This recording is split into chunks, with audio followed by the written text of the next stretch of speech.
Fala galera, beleza? Sejam bem-vindos a mais um vídeo no nosso canal. E no vídeo de hoje a gente vai falar aí do relatório do Becri, que veio bem extenso, com uma troca lá no final, uma troca de comunicados entre o gestor e o administrador. A gente vai conversar um pouquinho sobre isso, bater um papo sobre toda essa questão envolvendo o Becri aí, que já tá até chato, né, esse assunto todo, porque fica vai, volta, cancela, chama de novo e cancela, e CVM, e briga pra lá e briga pra cá, e isso já tá ficando chato, essa situação toda. Vamos ver aí quando é que isso vai se resolver, né, se vai ter um ponto final, seja com a desistência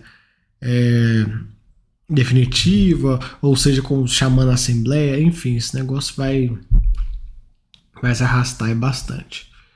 Vamos lá, começar a falar do Becri aqui, que no início a gestora dá um update da questão da assembleia, né? Eles focaram bastante nesse assunto durante o relatório. Ele gosta de falar, traz alguns dados aí do fundo, né? Agora começa essa briga de dados, igual vocês viram no canal, o Thiago Reis e a Amanda vieram aí e apresentaram os dados deles, né, do porquê que eles acham que tem que trocar. Agora o Becri apresenta o deles e tal, e aí fica, um apresenta para lá, outro apresenta para cá, e fica, enfim, fica cada um mostrando seus dados aí, mostrando as suas cartas naquele jogo super trunfo, né, basicamente isso. Então ele fala aqui que o fundo teve uma rentabilidade de 30% na pandemia, e o IFIX ficou negativo. Eu acho que seria legal comparar com outros fundos de papel também, né? Porque o IFIX, a gente sabe, por mais que ele tá bem papelado, tem muito tijolo. Então ele poderia ter comparado aí com os fundos que ele julga com um risco similar, né? Então acho que seria legal. Ele mostra que o patrimônio do fundo cresceu entre novembro de 2020 e maio de 2022. Aí as premiações, terceiro melhor fundo imobiliário e tal, esses rankings que pra mim não quer dizer bosta nenhuma, sinceramente, todo ranking, todo qualquer tipo de ranking de fundo, seja ranking Infomoney, ranking não sei o que, ranking XP, enfim, qualquer tipo de ranking desses pra mim não vale a pena, até porque a gente sabe muito bem que esse tipo de ranking só analisa números, não analisa qualidade, enfim, qual a qualidade dos créditos.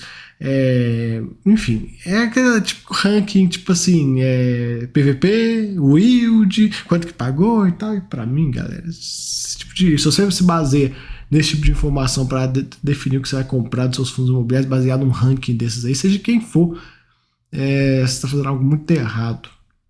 Vamos lá. Até então, eu nunca achei nenhum ranking, nenhuma copa, nem nada que refletisse de fato algo assim que eu falasse, não, realmente isso aqui faz sentido, né? Então vamos lá. Ele começa a falar do resultado dos fundos, tem uma absoluta satisfação e confiança dos cotistas e tudo mais. Eles trazem um ponto que eles estão abertos a diálogo e jamais receberam qualquer reclamação prévia, né, dos cotistas e nada do gênero. Contudo, o recente pedido de troca de gestão publicado no dia 15, formulado por cotistas que detêm 6,69% das cotas do fundo, universo mais de 4.700 cotistas, deixou a gestora mais uma vez surpresa, pois 5 dias úteis precedentes da data dessa publicação, houve desistência. Foi aquela coisa, né? Pediu, aí desiste, aí pediu, aí desiste e tal, aí fica essa coisa toda aí que ninguém aguenta. Ele também traz um ponto que esses cotistas nunca procuraram a gestora, né? Eles estão falando assim, ninguém falou com a gente, só pediram a troca da gestão. E na primeira tentativa, eles pediram aí para a administradora manter o anonimato de suas identidades. E aí, a respeito disso, e por solicitação do gestor, do Becri, a CVM requereu que o administrador fiduciário divulgue os nomes dos cotistas solicitantes nessa nova tentativa.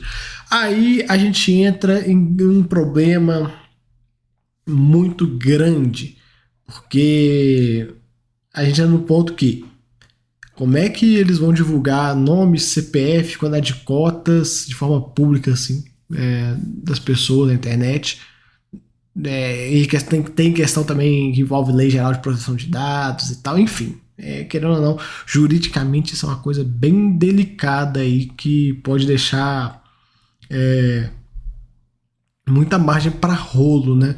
Acho que é meio complicado isso, mas que eu entendo a questão da trazer a transparência pro processo e tal.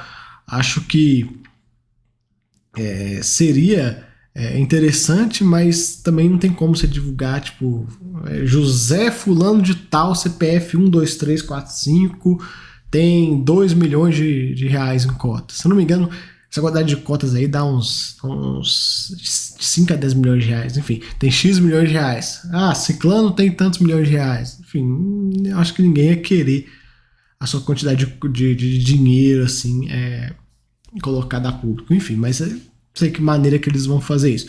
A gente fez aquele vídeo falando do comunicado do administrador, onde mostrou e tudo mais, que ele fez uma pesquisa e tal. Tá em outro vídeo, pessoas, que depois vocês dão uma assistida. Mas, de toda forma, essa questão juridicamente é uma questão muito complicada. É algo bem delicado, né, para não falar outra coisa, de mostrar, pode levantar muita coisa aí. O administrador ele tá seguindo a forma mais conservadora. Eu sei que vocês vão estar querendo saber minha opinião sobre isso. Eu tenho certeza que vocês já estão pensando, pô, mas qual que é a sua opinião para isso? Cara, eu acho que tinha que mostrar, mas não na íntegra, tipo José Fulano de Tal. Não, tem aqui o cotista José, o CPF 1xxxxx6, ele tem, não precisa nem botar valores exatos e tal, enfim, ele tem, sei lá, são 6%, ele tem entre 0 e 1% das cotas. O Ciclano tem entre 1 e colocar assim, isso aí. Sinceramente é meio complicado por causa dessa questão de proteção de dados. Claro, se a CVM quer mesmo se fiscalizar, quer ir em cima, ela certamente teria os nomes da íntegra, né? Ela não ficaria escondido. Mas eu acho assim, pro mercado em geral e tal, como um todo, tem toda essa questão de proteção de dados, questão de éticas, questões de segurança, enfim. A gente pode ficar aqui a noite inteira falando de vários pontos que podem jogar contra, né, questões jurídicas, mas sinceramente eu não sei qual que é a melhor solução de todas aí. Eu falei no outro vídeo, para mim o mais importante do que quantidade e tal é o tempo que os caras são cotistas. Isso aí é o principal, principalmente por conta daquela tese dos aluguéis e tudo mais. Então, se você tiver o tempo que os caras são cotistas, você já mata o problema, né? Ou seja, se os caras forem cotistas há 3 semanas, seja a tese do aluguel de cotas estaria correta. E se os caras os caras são cotistas, o fundo tem 7 anos, os caras são cotistas há 5 anos do fundo, são os granfinos lá do Espírito Santo, que essa gestora lá do Espírito Santo, a Banestes, né, o banco do estado lá. Os caras são cotistas tem 5 anos aqui e tal, lá no primeiro, há 7 anos, sei lá no primeiro IPO os caras bancaram e tal, então no fundo até então, enfim. Esse tipo de informação é mais importante do que nome, CPF, quantas cotas tem.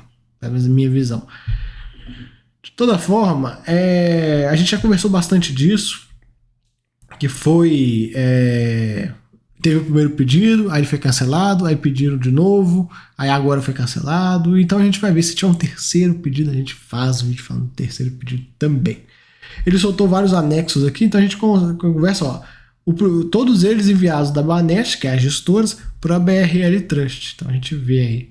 Então eles mandaram várias notificações pro administrador, tipo, falando assim, velho, você tem que divulgar, tipo, falando, divulga. Basicamente isso. Eu não vou ler todas ainda, eu vou passar só pelos pontos principais e tal. Acho melhor vocês lerem, porque o negócio é bem extenso, relatório de 32 páginas. Mas de toda forma, a gente vai falar um pouquinho do fundo de forma bem rápida. Tá aí, Banestes, taxa de administração 1%, patrimônio de 669 milhões e código BCRI. Minha visão. Tá vendo essa taxinha aqui, ó? Faz igual o VVPR. VVPR, quando tá sendo incorporado, tá para ser incorporado agora pelo BTLG, ele não deu uma redução de taxa temporária? Poderiam muito bem colocar isso também.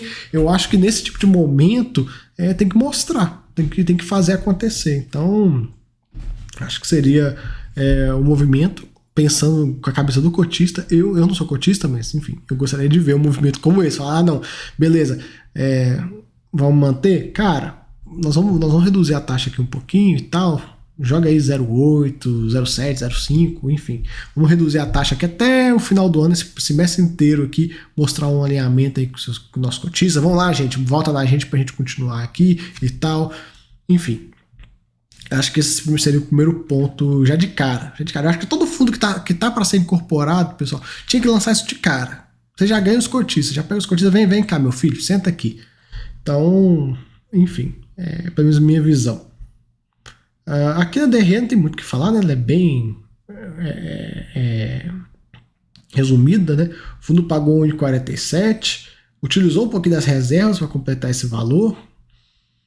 Aqui os últimos yields dele aqui no último ano, a gente vê 1,2, 1,13, 13, 11, enfim, ele veio aí melhorando, como todo fundo, né? Todo fundo aí foi melhorando de um ano para cá.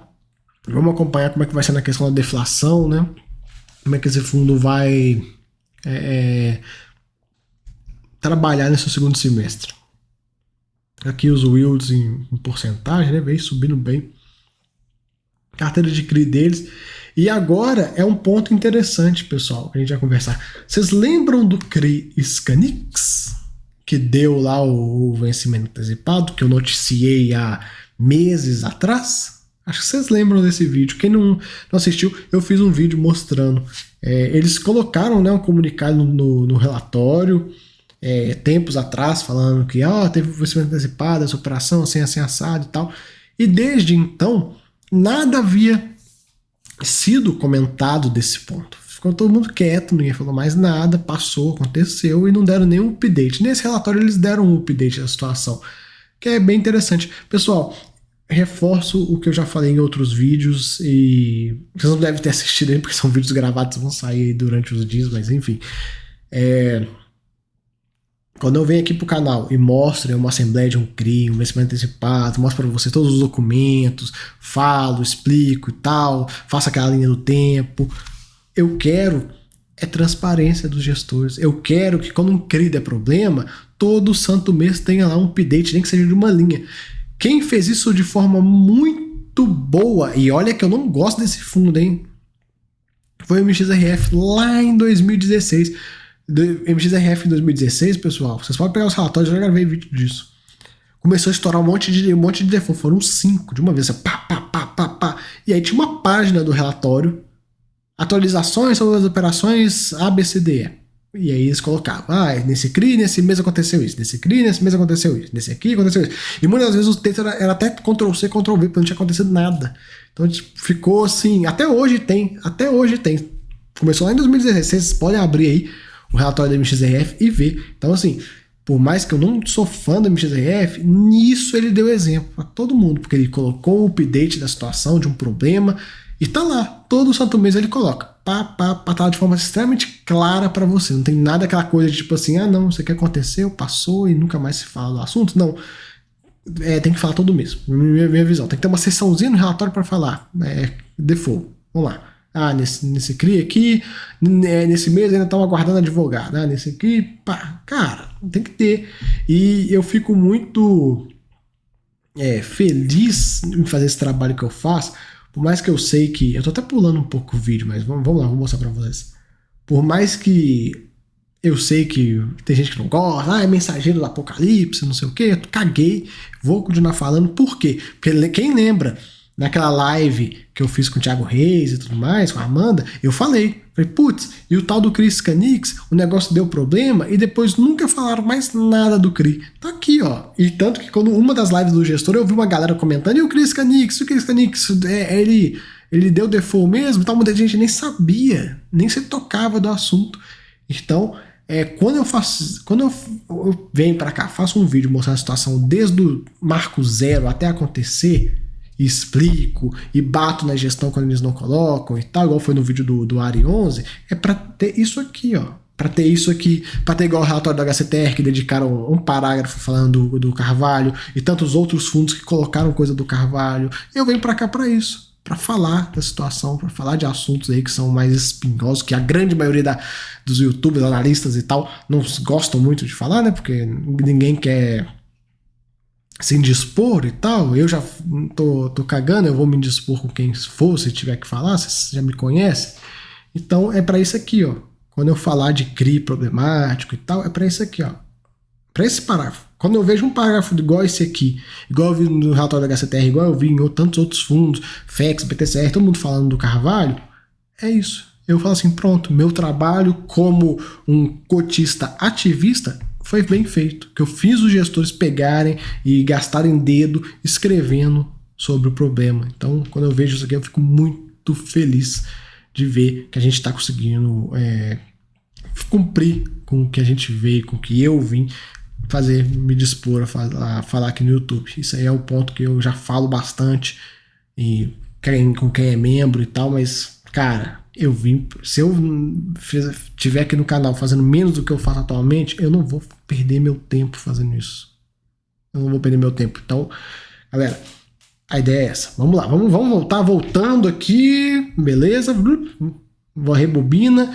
Carteira dele, agora como o site faz acontecer, né? Carteira dele é PCA mais 7,48, 72% da carteira, o grosso, tá? Aí tem um pouquinho em caixa, que é porcentagem de CDI, tem um pouquinho em CDI, tem um que são os fundos imobiliários, tem GPM, tem GPDI e GPM, enfim, mas o grosso é IPCA mesmo. Carteira 86% CRI, 10% fundo imobiliário, 3,5% renda fixa, setores ativos bastante foco em corporativo e as séries, tudo série sênior ou única. Geográfica, a gente vê aí bastante coisa no Sudeste. Duration dos ativos. Um textinho falando aí, o fundo tem um caixa, 9 milhões para pagar dividendos e tal. Sobrou aí uns 13, 14 milhões de reais. Distribuído em 47, a gente já comentou. Ele fala um pouco da cotação dos fundos imobiliários da carteira, que se mantiveram aí estáveis. A carteira de fundo imobiliário dele é bem ruinzinha, viu? Depois a gente vai falar sobre ela. E aí, quando tiver momentos oportunos, eles vão vender e vão comprar CRI. É o que é o ideal. Pessoal, já falei isso umas 200 vezes em vídeo. Fundo de CRI tem que ter CRI, não tem que ter fundo imobiliário no meio. E quando tem, não presta, cara. Não tem um fundo que eu vejo que vale a pena. Só assim, cara, pra não falar que não tem um ou outro que eu vejo que vale a pena, mas a grande maioria não vale a pena. Fica assim, atola de fundo imobiliário, 30% do PL, 10%, 20%, se atola nesse negócio e aí fica lá com essas posições, tomando fumo, aí o dinheiro fica preso. Poderia colocar em CRI. Não, eu quero uma parcela da minha carteira aqui, assim, cara, coloca em CRI líquido, então. Um CRI com um CRI bom e tal, porque aí se você precisar do dinheiro, você usa, igual aqui. Eles estão movimentação. Como é que ele vai vender? Não vai vender a carteira dele. Vou mostrar pra vocês, vamos lá. Estou saindo da ordem do vídeo. Eles tiraram. Nesse mês eles nem colocaram a carteira? Peraí, cadê? Não, tá aqui, eu que já passei. Aqui, ó. Cadê? Aqui, ó. Carteira dele de fundo imobiliário, Deva, HCTR, Versalhes e SNFF. Cara, o que um fundo de CRI tá fazendo com FOF dentro? Nem entrando no mérito desse SNFF, se é bom, se é ruim, então não me importa. Mas o que tá fazendo com FOF dentro, cara? Que um fundo agora nem é um fundo de CRI, um fundo imobiliário de um gestor profissional tá fazendo com Deva, HCTR, Versalhes junto. Esses três aqui é um fundo só. Por mais, é 3% num, 3% no outro, tá, é pouquinho, tá, mas soma isso aqui. 3 mais 3 já com os quebradinhos aí já deu 7 e pouco, mais 2, tipo, dá quase 10% do PL em 3 fundos. Nem entrando, não tô entrando no mérito se são bons ou se são ruins, mas são fundos que têm a carteira extremamente sobreposta. Então você tem até uma concentração de 10%. Fora que são fundos da mesma gestora, da mesma empresa, os três. Então, cara, para mim não faz sentido. Para mim não faz sentido nenhum esse tipo de alocação que eles fizeram, mas paciência. Pelo menos os preços médios não estão aqueles preços médios horrorosos, tipo do IRIM, por exemplo. São preços médios aí, tipo, tá tudo dentro. Então, Deva 101, tá tipo, praticamente no VP, HCTR 119 tá aí praticamente no VP, Versalhes também, CNFF tá 100, então, tipo assim, pelo menos são preços, pelo menos eles não compraram, sei lá, HCTR a R$130, igual o IRIM fez, por exemplo. Pelo menos os preços médios assim, são um pouco mais decentes. Enfim, de toda maneira, a ideia é substituído por CRI. Então já é um caminho que eu gosto. A questão do Scanix, né, que a gente falou, o pessoal comentando na live lá com o gestor, eu adorei ver os comentários. E o Chris Scanix, que eu mencionei, né, foi aquela live com o Diogo do Fifácio, né? Minha live foi antes, eu soltei essa lá para relembrar a memória de todo mundo. Fui ver a live dele e vi um monte de gente. Scanix, o que aconteceu? Não sei o que. Eu falei, a galera tá ligada. Então, a gente vê aí, ó. Teve o vencimento antecipado liberado em março de 22 e a gente está em julho. Até então não tinha corrido nenhum update da situação. Eles estão aí no caminho de procedimentos judiciais para resguardar as garantias, dos fluxos financeiros dos adquiridos imóveis. Com relação à garantia, ela tem um valor bem acima do saldo devedor do CRI e acredita num desfecho favorável para essa operação. Então, legal que eles trouxeram aí um update. Quem lembra lá, quem não quiser assistir o vídeo, só joga no canal, na busca do canal CRI Scanix. Eu vou ver se eu deixo na descrição e tal. Galera, eu sou ruim de colocar esse tempo, eu acabo sempre esquecendo, mas enfim. Joga lá CRI Scanix, vocês vão ver o vídeo, eu mostrei tudo e tal. Bem padrão, igualzinho do Ari 11. Eu vou lá e pego, puxo a capivara total. Vamos lá, vamos seguindo. As negociações mensais aqui, ele até alega que teve movimentos atípicos e tal, pelo menos nos gráficos aqui.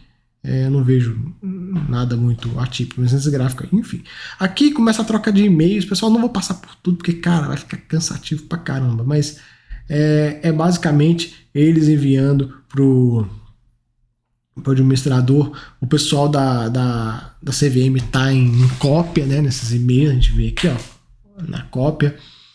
E aí ele coloca, né, o fato relevante. Aí, pra mim, a gente tá contando a historinha, né, do que aconteceu.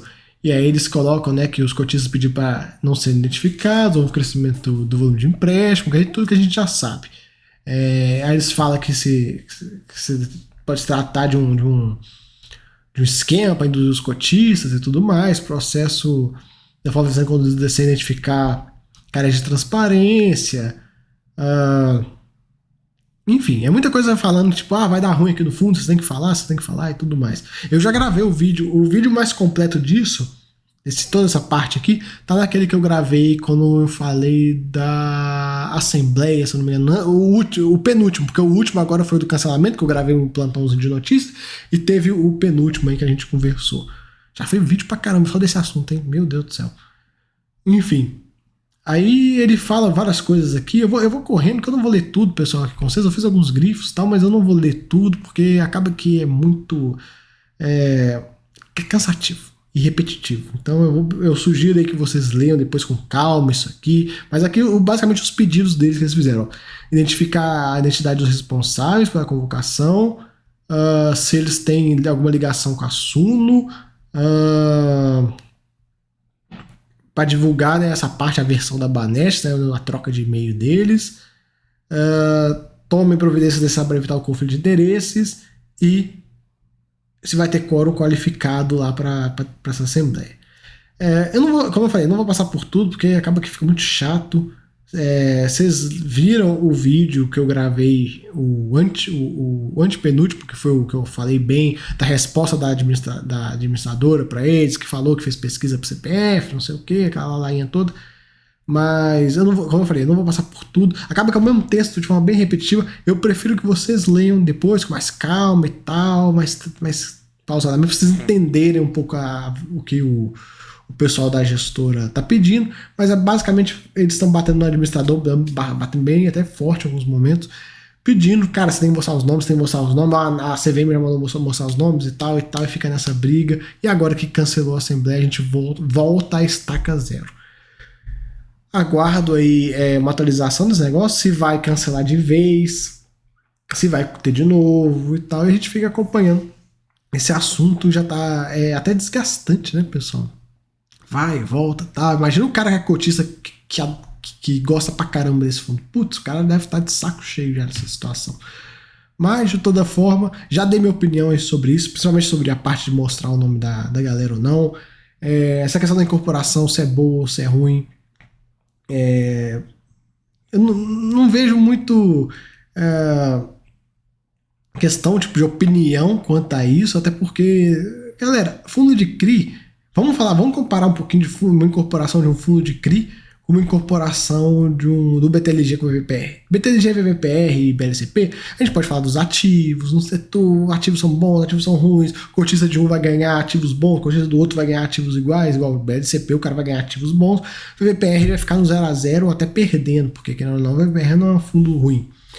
Aí, no fundo de CRI, é diferente essa comparação, porque a gente pode olhar os CRIs? Pode olhar os CRIs todos, vamos ver os CRIs, tal, beleza. Mas sabe o que acontece? Se esse fundo for incorporado a Suno, não só a Suno, mas qualquer outro gestor e tal, se ele for incorporado, qualquer fundo de papel, não é só ele não, se ele for incorporado, se os caras quiserem pegar em um mês, reciclar a carteira inteira, eles fazem.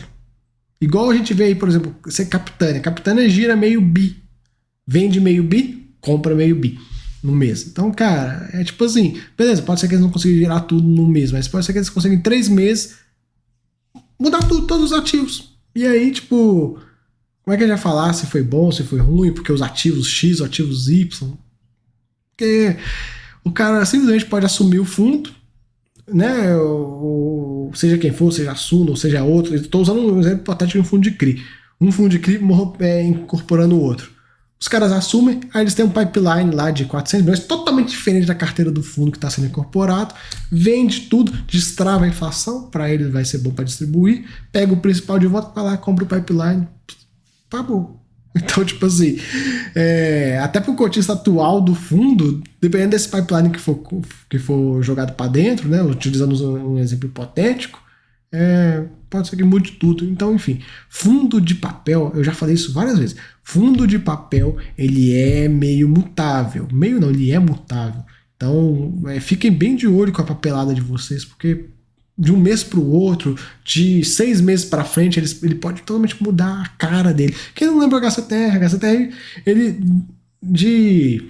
deve ter um ano isso. De um ano para cá, entrou um monte de fundo imobiliário dentro, operação que era CRI virou equity, enfim, usando ele de exemplo. Então, tipo, vocês veem como é que o negócio muda, né? Quem imaginaria que o HCTR no passado, quando era aquele fundo que pagava R$2 todo mês e tal, todo mundo louco, o fundo negociado a R$150, iria aparecer um monte de fundo imobiliário na carteira. Eu tenho certeza que o cotista mais raiz, pra gente encerrar o vídeo, o cotista mais raiz do HCTR nunca tinha imaginado que do nada ia cair um XBXO pra dentro e falar, caraca, que é isso? Então, tipo, como eu já falei, fundo de CRI, ele é muito mutável, então você tem que estar sempre olhando com ele um pouco mais de carinho e tal, ver se ele começar a mudar demais a carteira, você tem que falar, opa, pera aí, deixa eu olhar isso aqui com mais calma. Já o fundo de tijolo não faz isso, vocês verem aí, o fundo de tijolo, pega aí um fundo, o que vocês quiserem, de um ano pra cá, se ele vendeu todos os imóveis e comprou imóveis diferentes, não. Um fundo que fez esse movimento e mesmo assim demorou bastante, foi o BTLG, que ele vendeu todos os imóveis que eram do TRXL e botou novos imóveis para dentro. Mesmo assim, ainda tem um lá do TRXL. E olha quanto tempo que já passou que rolou essa incorporação e até hoje não finalizou. Era para ter finalizado com o Mogno e tal, mas a questão do rolo com o MGLG foi resolvido, mesmo comprando, foi resolvido 2 meses atrás. Então, olha quanto tempo que demorou para um fundo de tijolo vender tudo e comprar outras coisas. Enfim, só uma reflexão aí para vocês no final do vídeo. Leiam esses documentos que estão aí no final do relatório do BCRI. Melhor, eu não vou passar dessa leitura demorada, cansativa pra caramba. Eu li para tentar entender e tudo, enfim. Acaba que é bem repetitivo e é basicamente o fundo batendo no administrador, falando, cara, me entrega, me dá os nomes, eu preciso do mercado quer os nomes, todo mundo quer os nomes. E é isso. Sobre os nomes, falei lá no início do vídeo que eu acho essa questão, que envolve é muito maior o escopo jurídico do que a gente está imaginando aí, de possíveis problemas, aí, principalmente para o administrador, né? Enfim, fica aí o vídeo, espero que vocês tenham gostado, até a próxima, fui!